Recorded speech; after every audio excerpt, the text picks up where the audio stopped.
Vayidulu hanorim, and the youths matured. Esav ish Yodeh tzad ish soder. Esav was a man who knew hunting. He was the man of the field. Yaakov ish tom, Yeshiv aholim. Yaakov was the perfect person. He dwelt in the tents. Rashi. V'yigdu hanorim v'Esav. Rashi. Kozman shu ketanim lo yunikorim b'maseim. As long as they were minors, they were not recognized through their behavior. No one really focused on what exactly is the nature of one versus the other. When they became 13, Pirish Lebote Midrashos, Yaakov went to the base medrash, Pirish Lavodah Zorah, and the other one went to idolatry at the age of 13. Yudea Tzayid. What's Tzayid? He was an expert trapper. Yudea La Ramos is over Bifiv. He knew exactly how to deceive his father through his words.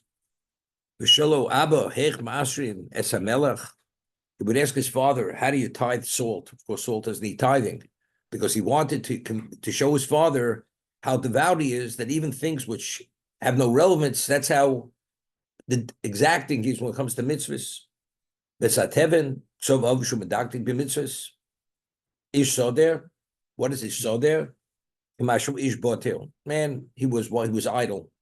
Because he was idle, he would just hang around the fields. V'tzuder, v'tzode b'kashto chayos vovas. Well, how would he spend his day? Trapping underbasic animals and birds. Tam. Edo bokim choleila. He was not adept in any of this type of behavior. Kalibu came piv.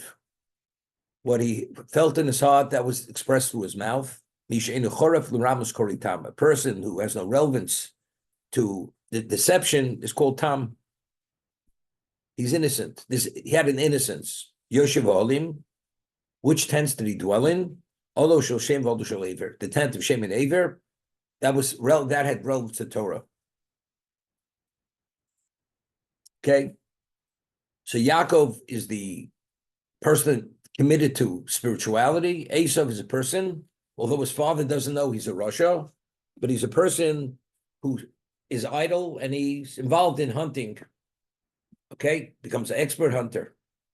Now Yaakov, Yitzchak being the Av, being the successor of his father, being the Ola Tmima, the unblemished offering, is it possible that he would value Esav more than Yaakov, as the pasuk says? V'yav Yitzchak es Esav kitzayid b'fiv. Yitzchak loved Esav because tzayid b'fiv. Rashi now says a number of interpretations, either because Esav was able to entrap him with his mouth, or because he brought him his hunting. Rivka heves is Yaakov, and Rivka loved Yaakov. So here's a very important Siforno. Siforno says, "V'yev Yitzchak es Esav, gam es Esav." What the Torah is pointing out doesn't mean he only loved Esav. In addition to Yaakov, he loved Esav. Why? Because again, but he was a hunter. We'll discuss this in a minute. So V'yev Yitzchak es Esav doesn't mean only Esav. It means in addition to Yaakov, he also loved Esav. However, he says, that's although he knew without a doubt the level of perfection which Yaakov achieved, Esav had no relevance to. Nevertheless, despite that, he loved Esav. V'rivka heves is Yaakov. Now this is important. Lavado, but Rivka only loves Yaakov. V'mnei sheikiro birisho shel Esav, because she recognized the evil of Esav. Therefore, she only loved Yaakov. Yitzchak was duped. He was deceived. He didn't know the true nature of Esav. Therefore, in addition to Yaakov, he also loved Esav. But Rivka only loved Yaakov because she was informed by Shem what the nature of this child was going to be, that he was going to be a representation of evil. So if that's the case, Rivka being who she is, she only loved Yaakov. But Yitzchak did not know. In addition to Yaakov, he also loved Esav. Now, we find by the Bris Bein Absorim, the common between the parts, Hashem tells Avram to take certain types of species of animals and cut them in half, and the Shechina went between them, and that was the Bris Bein Absorim. And this is what he told him, that your children will be like the stars of the heaven, and like the Kechol al Sfas. And then he says, Va'avodu Idvosam, they're going to go into exile, and so on and so forth. So over there it says the last two species, it says Torah v'gozol. Torah is a type of dove. They call it a turtle dove. Gozol is a pigeon. Each one of these animals have a representation of the nations of the world. So the Medrash says, Tor ze Yisrael. Klal are always compared to the Yonah, to the dove. Gozol ze Esav. This is very important, this point. Why is Esav like the Gozol? She goes in das abrios. Because they have an expertise to deceive people. The level of deception is one of a kind. So Gozol is Esav. She goes in das abrios. The Medrash tells us that Esav, and the Orach Chaim HaKadosh points this out, when Yaakov was confronted with Esav, and he prayed to Hashem, Hatzilein no miyad Esav, miyad Esav, save me from the hands of my brother from Esav. What's the reiteration? Save me from the hands of Ochi, Esav. So Yaakov, this was his tefillah. I know who Esav is. I know what he stands for, and I can't let my guard down. However, because he's Esav and he has that glibness, he's able, in a way, to put me at ease, to convince me that he's my friend through his speech. And as a result of it, I'll be vulnerable to be able to kill me. Yaakov understanding Esav like his mother understood Esav. He was concerned that Esav somehow would be able to make him feel that he's his closest person and he loves him. And when he has that sense of feeling, he'll kill him. This is Yaakov. That was the Gozol. What does he represent? She goes in das abrios. The Esav represents he goes in das abrios. He's able to see people at a level it is impossible to know who he is. You think he's the most intimate, closest person to you. And as a result of that, he was able to dupe his father. As much as Yitzchak had understood things, in this area, he was totally blindsided. And Esav pulled the wool over his eyes. Rivka only knew who he was, only because Shem initially told her who he is. That's the reason why he knew who he was. So Yitzchak Oev, Yitzchak as Esav. He also loved Esav, although he knew Esav was not Yaakov, but he had no inkling of who he was. Rivka Oeves is Yaakov. She only loved Yaakov, because since she knew that he was a Rasha, therefore she only loved Yaakov. She did not love Esav. But you realize the game she had to play. She outwardly showed Esav that he was her son. So somehow he had to make him feel that she did not despise him, because she did despise him, even though she was his mother because of what he represented. But you realize Rivka was raised by Besuel. She had a brother Lavan, I said earlier. Although her community was showing, her father was a Rasha, and her brother was a Rasha. She was a tzadekis, meaning she knew exactly how to navigate this kind of environment. That even though these people were something which were the antithesis of who she was able to swim in those waters, so to say. And therefore she could deal with Esav. Even though she knew who he was, she knew exactly how to deal with him as if he was what? He was her beloved son. Didn't make a difference. Because if she would have indicated differently, because we see later, when Yaakov had come to take the brachos, what clothing did he wear? It says that his special clothing he would only entrust to his mother. He would not entrust to his wives. But if he would know what his mother feels about him, and his mother would be in cahoots with Yaakov, there's no way he would have trusted his mother. The answer is outwardly, she was able to deceive him, to show that motherly love, despite the fact that what? That she knew who he was.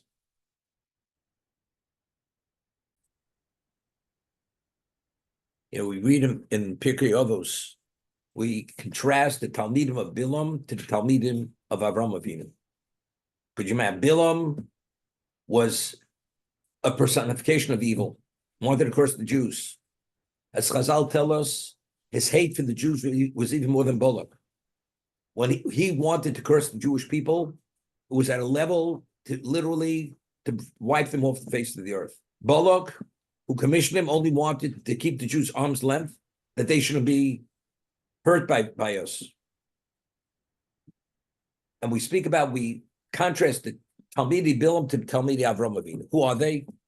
Bilam was pompous, unsatiable need for honor, for material, no relevance to humility. Avram, his Talmidim, Rucham Shvelo, they were humble-spirited. They had no interest in material, so on and so forth. So the question I ask is, what are we contrasting Bilam, Talmidi Bilam to Talmidi Avram? Let's talk about Bilam and Avram. What are we speaking about their students? The students of Avram, this is the way they're depicted. The students of Avram, this is the way they're depicted. These are the characteristics. Let's talk about the characteristics of Bilam versus the characteristics of Avram Avinu. We don't talk. We talk about the students. Why the students? The answer they give is this. The Torah tells us, Lokom Novi Kimoshe B'Yisrael. There was no greater prophet among Jews as Moshe Rabbeinu, but among the nations of the world, it was Bilam. Bilam was a prophet. If you would look at Bilam, you would see a man radiating holiness. Hashem communicates with him. That he committed bestiality, that he had insatiable need for material, that he had megalomania.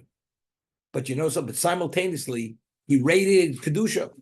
And because he radiated Kedusha, you can't really appreciate how bad this man was, how evil he was.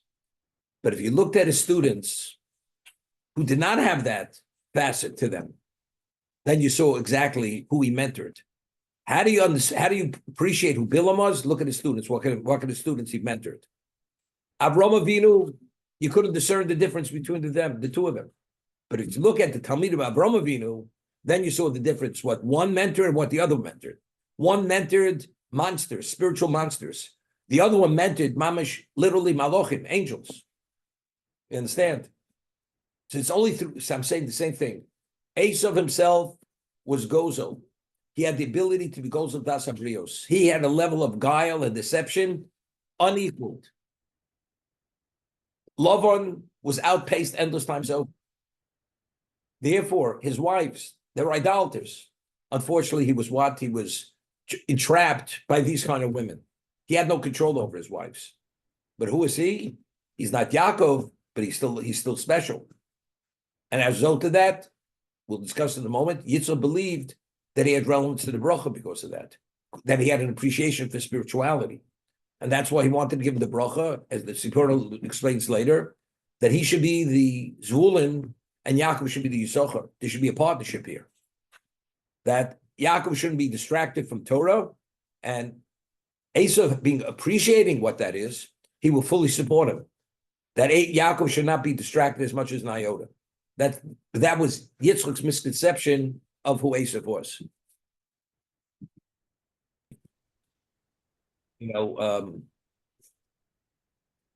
Before the Russian Revolution, the most observant families, because of all what was going on, there was such upheavals in Europe, the different isms that were going on, communism, socialism, anarchism, every ism was there, that to be able to remain committed to the way you raised, the family values, the traditions, it was nearly impossible. The influences from outside were so overwhelming. You had Haskalah, you had the Enlightenment movement, and you had all these other things going on, and therefore it was very difficult. even father could have been literally one of the leading Torah sages of the generation. His children went off. They were drawn into these battles, these philosophical, ideological battles, and therefore they went off. There's a famous story. Rabbi Zalman Meltzer, Zeichat Tzaddik Baruch Hu, was Rav Kotler's father-in-law, initially had no children. So he sent Rav Shach to the Chofetz Chaim to get a bracha from the Chofetz Chaim that he should be able to have a child. He was married for a while, he had no children. And if the Chofetz Chaim would give a bracha, no question, he would have a child. So the Chofetz Chaim says, I'm concerned. Of course, I'd give a bracha to Rabbi Zalman Meltzer. He was one of the leading tzaddikim of the generation and being a Rosh Hashiva, of course, but I'm concerned that if he has a child, bring him up in this environment, this child's going to become a communist or become an atheist, a heretic. So what's the point? So Rav Shach says to the Chofetz Chaim, but there's a famous expression in Yiddish, an apple doesn't fall far from the tree. That's a famous expression. So if that's the case, if Rabbi Zalman is such a tzaddik, you don't have to worry about the children, because an apple doesn't fall from the tree. So the Chofetz Chaim said to Rav Shach, it's true, it doesn't fall from the tree, but it depends how strong the wind is blowing. If the winds are blowing strong, regardless of what the tree is, that apple could be blown away. And the winds of all these isms are so strong, he could be actually torn away. That was his concern. But he gave the bracha. He did give the bracha. Okay, so we're talking about the influences. The influences should have been enormous, overwhelming. But Yaakov himself, as I said, despite that, he raised 11 of his 12 children. Besides Rivka, Rachel, and Leah being who they were matriarchs. So together, they were able to create this spiritual cocoon that, despite everything that was around them, it could not infiltrate into their families. That's what happened. Rivka understood who Yaakov was. And Rivka understood he received the brachos. So where he was the good place. And Yaakov exactly would know how to fend for himself in that kind of environment. Rabbi? Yozid Yaakov knows it. Yaakov was cooking a cooked item. Doesn't say what it was, but Chazal tells us it was lentils. Because why lentils avelim? Since Yitzchak became an ovel, his father passed away. He was cooking. The shape of a lentil is round, and the ovel eats items that are round, which Rashi explains from Chazal. Esav was coming back from the field, and he was worn. He was tired. He was exhausted. Take a look in Rashi. Vayozed loshem bishul k'targuma vu oyev. What's oyev? B'ritzicha. He was worn down because he committed murder. V'oditema ki oifa nafshi lahorgim. But Chazal tell us that when he was coming that day itself, that was the day that Avram Avinu passed away, he committed 5 cardinal sins. Esav. Murder, adultery, blasphemy, idolatry, denying Hashem's existence. That's the oyev. He was worn down. He was weary that he committed 5 cardinal sins. Okay? Now, when he came to Yaakov and saw him cooking this lentil soup, the Medrash tells us he comes, he sees his twin brother, and there's a question: how old was he? They were 13 or 15 at the time. Yaakov has his face is smudged with ash. So Esav says to Yaakov, "What happened?" He understood some tragedy happened. He says, "Zekenenu mes." Our grandfather passed away, and our father's an ovel. Yitzchak's an ovel because Zekenu mes. When Esav heard Zekenu mes, you know what he said? If it's a Kenu mes, les din veles dayan. If our grandfather died, there's no judgment, there's no judge. I deny the existence of God. Okay? That was the final nail in Esav's coffin. He says, if my grandfather died, les din veles dayan. There can be judgment, and there's no equitable judge. Why was that his reaction? Chazal tell us that Avram was promised in last week's parsha that it says he would die b'seva tova, in a good ripe old age. When as it says Yishmael did tshuva before he passed away, so he was very satisfied that all his family were what spiritually committed. If he would have become aware that Esav became a Rasha, meaning openly he violated 5 cardinal sins, this would have been contrary to the Sefer Tova. He wouldn't have passed away in Sefer Tova. So Hashem took 5 years off his life. So Yitzchak, so Avram should be able to pass away in Sefer Tova in a good old age with not a trace of aggravation, because that would be the ultimate aggravation for Avram. So what happens? We find that every one of the Avos was supposed to live how many years? 180 years. 180. Avram was supposed to, he had 5 years taken off his life. Yitzchak lived 180 years. Yaakov had 33 years deducted from his life because he had failed at a certain level, which we'll discuss later in the future. So he knew the number was at 180. So if the number is 180, that means if God is equitable, what does that mean? God shortchanged Avram 5 years. God took 5 years of Avram's life that he owed it to Avram. As a result of that, when he heard that he passed away at the age of 175, what does he say? Les din les dayan. That was his reaction, but he didn't understand. He was the cause that he had 5 years taken off his life. Very often, people fail, and what do? They blame the whole world. It's this one's fault, that one's fault, and he's the cause of everything. Esav only became Why did Avram have 5 years taken from his life? Because he should not witness Esav's going off the deep end, spiritually speaking. And what was the basis from going off the deep end? What was the final nail in his coffin? Les din les dayan. Why? So Avram should not witness him being who he is. And that was the cause of him what? Turning his back totally. Now, I once said in the name of the Maral, it says he violated 5 cardinal sins on the day. That's the Oif and Asodeh. And if it would have been 4, what have to be 5? Okay? So the Maral explains that the number 5 always represents the absolute in what it is, meaning it's something which is substance. It's substantial. Why?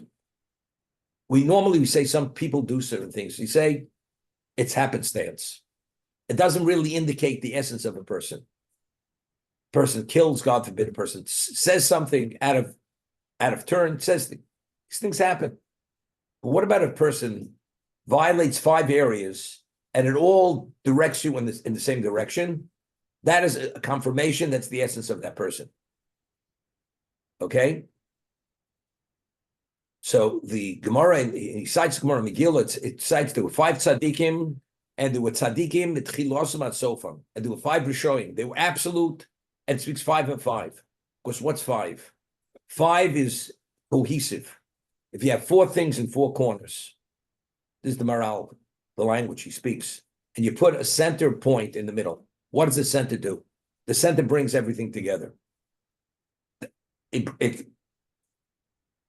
It coalesces everything, the middle. If it wouldn't 4, you'd say it happens. One thing has nothing to do with another. But if it was 5, that tells us that's the totality of Esav. Therefore, it says he committed 5 on the day that Avram Avinu passed away. If it weren't 4, Avram could have tolerated it. But 5 would have been a confirmation that Esav was truly evil. As a result of that, that's the reason why Avram had to have 5 years taken off his life for that reason.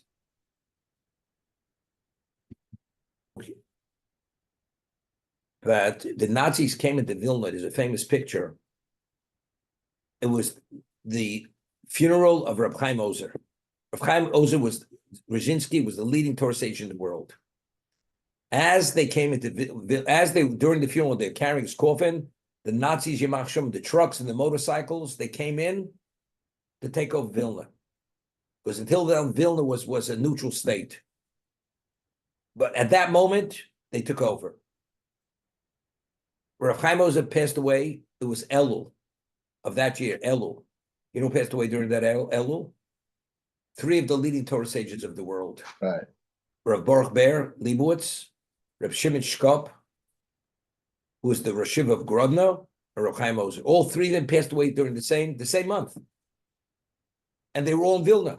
They were all in Vilna. They all passed away, but they did not see the Nazis coming to Vilna. Hashem took them that they should not see it. It's like a semblance of this. Very good. That's historical fact. Yomer Esav El Yaakov Haliteni Noach Min Ha'odom Hazer. Haliteni. Haliteni, Rashi cites the Mishnah. When you feed a camel, you just pour it down its throat. When he saw that red lentil soup, he was so overtaken by it, he says, just pour it down my throat. I mean, it's almost like inhumane. He was so taken by the need to be satisfied, and he couldn't even articulate the words, the red lentils, just that red stuff. Because I'm exhausted. I'm even too exhausted to pick up the food and put it in my mouth, just pour it down.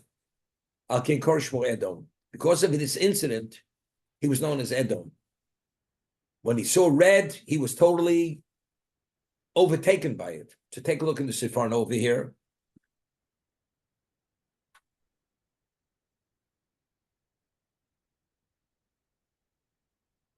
Edom. And it said this, when he saw that he was so consumed by this behavior, which is destructive, not as a human being normally behaves, he didn't even know what kind of food it was. Was it lentil soup? Why don't we just, that red stuff? Didn't even identify, it didn't make a difference. Koroso Odom, Loshin, Tzivui. His Adem, Voyatzevu Odom, Balotis Odom. He says, I want to be associated with that. That's my kind of thing. He became like a person loses his mind. You see something, you're so enthralled by it, that's what I want to be part of that. People, when they saw that kind of baby, you said, if he's taken by that, he's known as red. He's Edom. Okay.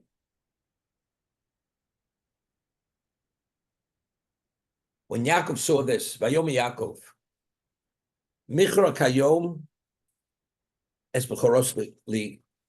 Today, sell me your birthright. I want to buy your birthright. So this is very important. What's Michra Kayom? Kiyom Dilhain, Kiyom Shuboro Kach Mocholi Mechira Beruah. As the day is obvious, sell me, the transaction should be uncontestable. It has to be with that level of clarity. What's Bechoros Chali? This Rashi is very important, Rashi. Lefish Avoda Bechoros. Who's the officiant of Hashem? The Bechor. So Esav was the Bechor. Oma Yaakov. Ein Rosh Zekedai Sheyakriv LaKodesh Baruch Hu. This Russia, it's inappropriate that he should be the officiant of Hashem. Therefore, I'll do whatever I can to take it from him. So why did Yaakov take the Bechorah from Esav? People make a big mistake. You see these Jews, they always take advantage. He caught Esav in this vulnerable moment, and he grabbed it from him. And Esav because he was so overtaken by the food, he caught him at a weak moment. Is that what Yaakov took the Bechorah from Esav? No. Not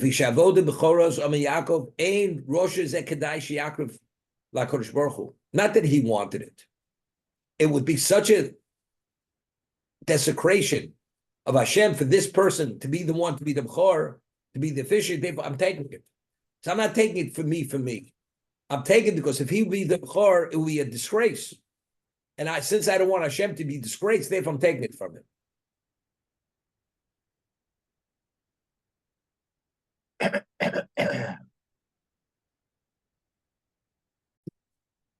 That when a person tithes his truma, which is one of the gifts you give to the Kohen, it's called moment Kohen.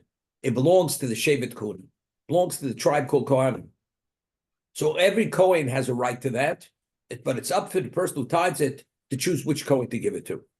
Correct? So a Kohen cannot abdicate his kuna because you're part of the Kohanim.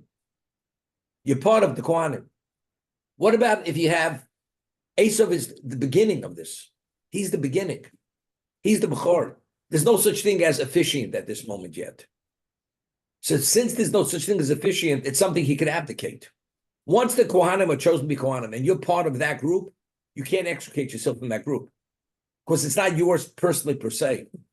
But over here, this is Esau's personally per se. If that's something he could abdicate, he could transfer that to Yaakov. That's the difference between a Kohen today and Esau then. You're following the difference.